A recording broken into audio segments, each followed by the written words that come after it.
So today, we're going to dive into this really profound idea from a framework called reflective humanism. We're going to look at how the simple act of measuring the world is actually an ethical event. And this is especially true in the age of AI, an age where, let's face it, observation is constant. Okay, let's really get into this. We usually think of science and measurement as totally objective, right? Like it's a one-way street where we just gather data from the world. But what if that's not the whole picture? I mean, think about how observing animals in the wild changes their behavior, or how even in physics, the act of measuring a particle can literally alter its state. So what if every single observation is a relationship that fundamentally changes both the observer and the thing being observed? So here's how we're going to break this down. We've got 5 parts. We'll start with a whole new definition of what it means to observe, and we'll end with what this could all mean for our future with AI. All right, first up, we have to kind of rewire our brains about what observation even is. So this framework, reflective humanism, it has a totally different take. It says observation isn't just a one-way look. It's a mutual interference. It's a process that alters everything and everyone involved. Think of it less like taking a static snapshot, which just freezes a moment, and more like two waves meeting in the water. They don't just pass through each other untouched. They interact, they create these new complex patterns, and they are both changed forever by that encounter. And this is really the heart of it. If every act of measuring creates change, then every single measurement becomes an ethical act. You just can't get around it. You can't measure something without participating in its reality. And that participation, well, it comes with responsibility. Okay, so if that's what observation is, how does it actually work? Well, it's not just about the tools we can see. It's actually supported by two really powerful and kind of opposite forces. So you've got science on one side, right? It's all about accuracy, hard data, precision. But here's the twist.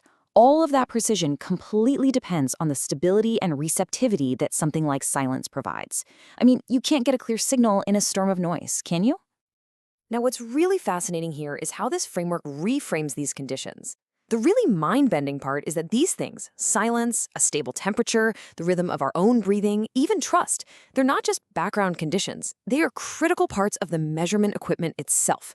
A shaky hand can't hold a camera still, right?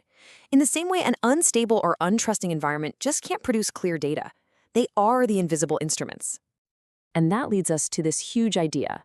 Ethics isn't some afterthought, some box you tick at the end. In this view, ethics is the literal foundation, the careful maintenance of the environment that allows stable, reliable knowledge to be created in the first place. All right, so how do we square this? This drive for hard data on one hand, and this need for, quiet contemplation on the other. Are they just fighting each other? Well, what's so cool about this framework is that it says, no, it's not a battle. And it's not a perfect merger either, where they just become one thing. It's more like a dance. It's a much more subtle, more creative interaction where both sides keep their identity, but create something totally new together. And they capture this idea with this really specific metaphor, a 50-degree phase difference. It's this symbolic angle that represents a point of harmonious interference. See, it's not 0 degrees. That will be total alignment, like science just swallowing silence whole. And it's not 180 degrees, which will be total opposition, just a constant clash. No, this 50-degree angle is like a sweet spot of creative tension. So this completely flips our idea of ethics on its head. It's not a book of rules, it's a skill. It's the actual technique of maintaining this delicate, resonant relationship, of holding that 50-degree tension without letting it snap. Okay, this is all getting a little abstract, right? So let's bring it right back home with something we all do every single night, something that illustrates this ethical technique perfectly. From this perspective, sleep is actually a profoundly ethical act. Yeah, you heard that right. It's a technology of silence that we all have. It's how we consciously choose to close our observation, to hit the reset button on our relationship with the world, so we can see clearly again when we wake up. And this sets up a really powerful contrast, doesn't it? Science is the stuff we do when we're awake, when we're out there actively measuring and engaging. But sleep, that's the essential, ethical practice that makes all that science sustainable. Without that reset, our observations would just get noisier and more distorted over time.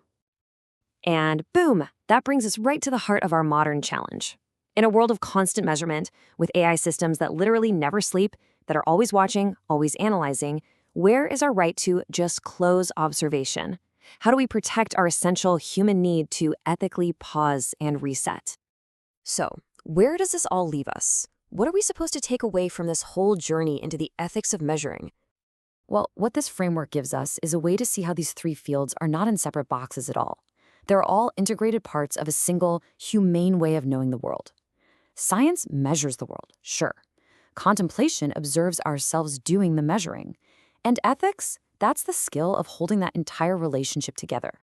And in the end, the point isn't to find some final, perfect answer. It's about making a promise. It's a commitment to a new kind of integrity in how we observe, a promise to see the world with care, recognizing that every time we see, we are also creating. And that leaves us with this really beautiful and, I think, pretty provocative thought that by learning how to measure without breaking the delicate silence that holds our world together, we can build a more resonant, a more breathable future, one where observation is no longer just about taking, but about connecting.